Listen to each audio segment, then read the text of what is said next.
జమిలీతో స్థిరమైన పాలసీ అమలుకు అడ్డంకులు తొలగుతాయి. 76వ రిపబ్లిక్ డే ప్రసంగంలో రాష్ట్రపతి ముర్ము జమిలీ ఎన్నికల వంటి భారీ సంస్కరణలు చేపట్టాలంటే ఎంతో ధైర్యంతో కూడిన విజన్ ఉండాలి. దేశమంతటా ఎన్నికల షెడ్యూల్ను ఏకకాలానికి మారేలా చూసేందుకు పార్లమెంట్లో ప్రవేశపెట్టిన ఈ బిల్లు సుపరిపాలనకు చక్కని ఉదాహరణగా నిలుస్తుంది. జమిలీ ఎన్నికలతో స్థిరమైన పాలన సాధ్యమవుతుంది. పాలసీల అమలులో సమస్యలకు అడ్డుకట్ట పడుతుంది. వనరుల వృధాను అరికట్టవచ్చు, ఆర్థిక భారాన్ని కూడా తగ్గించుకోవచ్చు అంటున్నారు రాష్ట్రపతి ద్రౌపది. జమిలీ ఎన్నికల ద్వారా స్థిరమైనటువంటి పరిపాలన అంటే ఎప్పటికప్పుడు ప్రభుత్వాలు మారడం, తర్వాత ఇవన్నీ కూడా కాకుండా స్థిరమైనటువంటి పరిపాలన అందుతుంది అని చెప్పేసి రాష్ట్రపతి ద్రౌపది ముర్ము చెప్తా ఉంది. అయితే జమిలీ ఎన్నికలు తీసుకొచ్చేటట్టున్నారు. కేంద్ర ప్రభుత్వం దానిపైన పూర్తిగా ఎక్కడ మాజీ రాష్ట్రపతి రామ్నాథ్ కోవింద్ ఆధ్వర్యంలో ఆయన అధ్యక్షతన కమిటీని వేసింది. ఆ కమిటీ నివేదిక కూడా ఇచ్చింది. ఈ నేపథ్యంలో జమిలీ ఎన్నికలకు వెళ్ళేటువంటి ఆస్కారం 100% కనిపిస్తూ ఉంది. ఈ నేపథ్యంలోనే ఇక్కడ రాష్ట్రపతి ద్రౌపది ముర్ము ద్వారా జమిలీ ఎన్నికలకు సంబంధించినటువంటి ప్రకటన చేయించినట్టుగా కనిపిస్తూ ఉంది.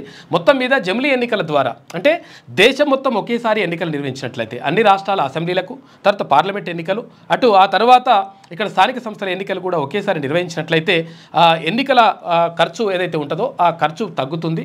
తర్వాత స్థిరమైనటువంటి పరిపాలన ఉంటుంది అని చెప్పేసి ఆమె చెప్తా ఉంది. చూద్దాం. నేటి నుంచి 4 స్కీమ్స్. తొలి రోజు మండలానికి ఓ గ్రామంలో ప్రారంభం. నారాయణపేట జిల్లా చంద్రవంచలో లాంచ్ చేయనున్న సీఎం. మార్చి 31 వరకు రాష్ట్ర వ్యాప్తంగా అర్హులందరికీ అమలు.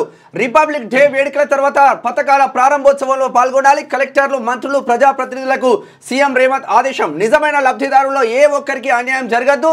అనర్హులకు లబ్ధి చేకూరిస్తే అధికారులపై చర్యలు తప్పవని హెచ్చరిక. ప్రతి ఊర్లో అనర్హులకు లబ్ధి జరుగుతూ ఉంది, అర్హులకు లబ్ధి జరగట్లేదని కుయ్యో మొర్రు అని మొత్తుకుంటున్నా కూడా కనీసం ఒక్కరంటే ఒక మంత్రి కానీ ఒక ఎవరు కానీ కనీసం పట్టించుకున్నారు. మాట్లాడుతున్నారు కానీ అమల్లో ఉండాలి, దానిపైన కార్యాచరణ కూడా ఉండాలి. ముఖ్యమంత్రి గారు చెప్తా ఉన్నారు, అనర్హునికి ఎట్టి పరిస్థితుల్లో లబ్ధి జరగడానికి వీల్లేదు, అర్హులకు ఎట్టి పరిస్థితుల్లో అన్యాయం జరగడానికి వీల్లేదని చెప్తా ఉన్నారు. అది అమల్లో ఉంటే మంచిగా ఉంటుంది. రైతు భరోసా, ఇందిరమ్మ ఆత్మీయ భరోసా, రేషన్ కార్డులు, ఇందిరమ్మ ఇండ్ల స్కీమ్లను రిపబ్లిక్ డే సందర్భంగా ఆదివారం సీఎం రేవంత్ రెడ్డి లాంఛనంగా ప్రారంభించనున్నారు. ప్రతి మండలంలో ఎంపిక చేసిన ఒక్కో గ్రామంలో తొలి రోజు ఈ 4 పథకాలను ప్రారంభిస్తారు. కొత్తగా అప్లికేషన్లు వచ్చినందున వాటిని కూడా పరిగణలోకి తీసుకొని రాష్ట్ర వ్యాప్తంగా ఫిబ్రవరి మొదటి వారం నుంచి మార్చి 31 వరకు అర్హులందరికీ ఈ స్కీములు అమలు చేస్తామని ప్రభుత్వం ప్రకటించింది. నారాయణపేట జిల్లా కోస్తి మండలంలోని చంద్రవంచ గ్రామంలో 4 పథకాలను సీఎం రేవంత్ రెడ్డి ప్రారంభిస్తారు. గణతంత్ర వేడుకల అనంతరం మధ్యాహ్నం 1 గంట తర్వాత పథకాల ప్రారంభోత్సవాల్లో పాల్గొనాలని జిల్లాల కలెక్టర్లు, తర్వాత ఇన్ఛార్జ్ మంత్రులు, ఎమ్మెల్యేలు, ఎంపీలు, ఎమ్మెల్సీలు, ఇతర ప్రజాప్రతినిధులకు సీఎం సూచించారు. పథకాలపై శనివారం హైదరాబాద్లోని పోలీస్ కమాండ్ కంట్రోల్ సెంటర్లో ఆయన సమీక్ష నిర్వహించారు. క్షేత్రస్థాయి సర్వే, గ్రామ సభలు, కొత్తగా తీసుకున్న దరఖాస్తులపై అధికారులు సీఎం రేవంత్ రెడ్డికి వివరించారు. నిజమైన లబ్ధిదారుల్లో ఒక్కరికి కూడా అన్యాయం జరగొద్దు అని సీఎం తేల్చి చెప్పారు. అయితే అనర్హులకు లబ్ధి చేకూరిస్తే వాటిని క్యాన్సిల్ చేస్తామని, ఆయా అధికారులపై చర్యలు తీసుకుంటామని చెప్పేసి కూడా క్లియర్గా హెచ్చరించిండు రేవంత్ రెడ్డి. నిజంగా జరగాలి.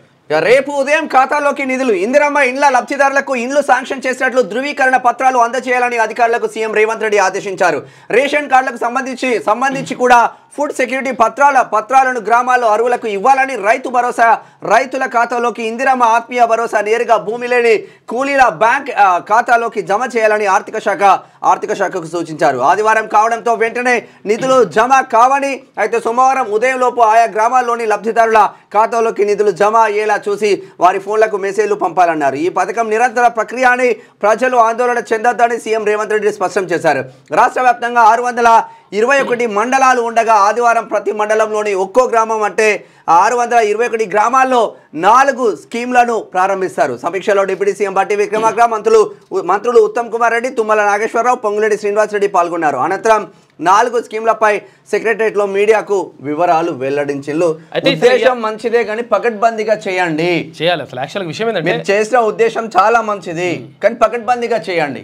621 మండలాలు ఉన్నాయి. అయితే 621 మండలాల్లో ఇవాళ మొత్తం మీద స్కీమ్ అమల్లోకి వస్తుంది కానీ పైసలు పడాయంట. ఎందుకంటే ఇవాళ ఆదివారం కాబట్టి వాళ్ళ ఖాతాల్లో, లబ్ధిదారుల ఖాతాల్లో ఇవాళ డబ్బులు పడాయి, రేపు పడతాయి అని చెప్పేసి చెప్తా ఉంది. మల్లన్న చెప్పినట్ట ఇక్కడ అంటే భూమి లేని రైతులకేమో రైతు కూలీల కింద 12,000 ఇస్తే 1 గుంట భూమి ఉన్న పరిస్థితి ఏంది అనేది అడుగుతా. వాళ్ళకి ఏమొస్తాయి అనేటువంటిది చాలా దారుణం. ఇది రాదు, 100% ఆలోచించాలి. రెండు విషయాలు ఇక్కడ ప్రభుత్వం గుర్తుపెట్టుకోవాలి క్లియర్గా. ఎందుకంటే ప్రభుత్వంకి వ్యతిరేకత రావద్దు. ప్రభుత్వానికి మంచి జరగాలంటే, ప్రజలకు కూడా మంచి జరగాలంటే ఈ విషయాలు ఆలోచించి ముందుకు విషయం ఏంటంటే, ఇప్పుడు అసలే భూమి లేని వాళ్ళకు సంవత్సరానికి 12,000 రూపాయలు ఇస్తారు, సంతోషం, మంచిగా ఉన్నది. మరి 1 గుంటలో 5 గుంటల భూమి ఉన్నది, 5 గుంటలు ఉన్నాయని ఎంత వస్తుంది లెక్క? 5 గుంటలు ఉన్నాయనే ఇక మొత్తం అసలు యాక్చువల్గా డబ్బులు రాకుండా పోతాయి. అంటే ఎంత 1000 రూపాయలు వస్తో 2000 వస్తో తెలియదు మొత్తం టోటల్గా. అయితే మరి గుంటల భూమి లేని వాళ్ళకు అది మంచి జరుగుతూ ఉంది. మంచి జరగడం చాలా మంచిదే. కానీ ఇక్కడ 1 గుంట 5 గుంటలు ఇట్లానే కాకుండా 1 ఎకరం పడకు పెడతారా, 2 ఎకరాలు పడకు పెడతారా, 4 ఎకరాలు పెడతారా, ఎంత ఎన్ని ఎకరాలు ఒకటి చేయండి. తర్వాత ఇంకొకటి ఏంటంటే, ఇప్పుడు ఏమన్నారు, గతంలో మొత్తం కూడా మంత్రులు కమిటీ చేసిండ్రు, మంత్రులు అందరి ప్రజాభిప్రాయ సేకరణ చేసిండ్రు, అందరి దగ్గరికి పోయిండ్రు, రైతుల దగ్గరతో మాట్లాడిన తర్వాత ఎన్ని ఎకరాల వరకు మనము రైతు భరోసా ఇవ్వచ్చు అని చెప్పేసి అడిగినరు. అడిగితే వాళ్ళు కొంతమంది 5 ఎకరాలని, 7 ఎకరాలని, 10 ఎకరాలని, 15 ఎకరాలని ఇట్లా రకరకాలుగా చెప్పినారు. చెప్పినప్పుడు ఏదో ఒకటి ఒక కటాఫ్ అనేటి 10 ఎకరాలు స్లాబ్ పెడితే 10 ఎకరాలు మీకు అంతా ఒకవేళ మా భూస్వాములకు ఎవరికైనా నష్టం జరుగుతున్నట్టు 15 ఎకరాలు పెట్టినా సరే. కానీ 100 ఎకరాలు, 50 ఎకరాలు, 100 ఎకరాలు, 200 ఎకరాలు ఉన్న వాళ్ళకి కూడా ఇట్లా మీరు ఇష్టం వచ్చినట్టుగా ఇచ్చుకుంటూ పోతే ఆ పైసలు ఎవరికి పోతాయి? ఇప్పుడు ఇక్కడ 5 గుంటలు ఉన్నందుకు 2 గుంటలు ఉన్న వాళ్ళకేమో నష్టం జరుగుతుంది, ఇక్కడ 100 ఎకరాలు ఉన్న వాళ్ళకేమో మంచి జరుగుతూ ఉంది. కాబట్టి దీనిపైన 100% నిర్ణయం తీసుకోవాల్సిన అవసరం ఉన్నది. ఇది ప్రభుత్వానికి కూడా మంచి జరుగుతుంది. ఎందుకంటే 100 ఎకరాలు ఉన్న వాళ్ళకు మనము ఎక్కడైతే 15 ఎకరాలు 10 ఎకరాలు స్లాబ్ పెడితే అంతవరకు పెడితే దాని తర్వాత దాని పైన ఉన్న వాళ్ళకి ఇవ్వాల్సిన అవసరం ఉండదు. 100% పెట్టాలి. పైన ఉన్న వాళ్ళకి మొత్తం ఇవ్వకపోవడం కాదు మళ్ళీ. అయితే నేను 100 ఎకరాలు ఉన్నా కానీ 10 ఎకరాలకు మాత్రమే రైతు భరోసా ఇస్తామనేటువంటి మాట చెప్పండి. అట్లా అది కరెక్ట్గా ఉంటుంది లెక్క. వాళ్ళ కుటుంబ సభ్యుల పేర్ల మీద ఉంది అనుకో, ఆటోమేటిక్గా వచ్చేస్తుంది మళ్ళీ.